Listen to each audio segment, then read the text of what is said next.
تدشين وحدة صناعية مغربية صينية بالجرف الأصفر لإنتاج مكونات بطاريات الليثيوم، حدثاً اقتصادياً وصناعياً بارزاً تمثل في تدشين وحدة صناعية مشتركة بين المغرب والصين متخصصة في إنتاج مكونات بطاريات الليثيوم، وذلك في إطار شراكة استراتيجية تعكس الإرادة المشتركة للبلدين في تعزيز التعاون الصناعي ونقل التكنولوجيا في مجال الطاقة النظيفة.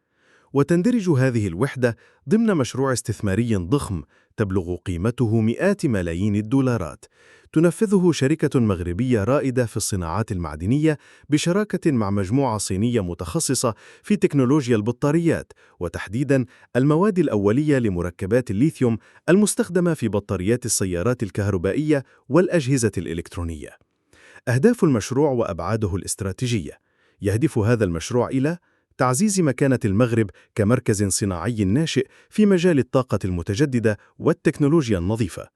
إدماج المملكة في سلاسل التوريد العالمية لمكونات البطاريات، خاصة مع النمو المتسارع لسوق السيارات الكهربائية، خلق فرص شغل مباشرة وغير مباشرة، وتنشيط النسيج الصناعي المحلي بمنطقة الجرف الأصفر. ومن المرتقب أن تساهم الوحدة في إنتاج مواد مثل الهيدروكسيد والنيكل والكوبالت، والتي تعد ضرورية في صناعة الخلايا الكهروكيميائية، مع اعتماد تقنيات صينية متقدمة، ما يشكل خطوة نوعية نحو توطين التكنولوجيا ونقل الخبرة الصناعية إلى الكفاءات المغربية.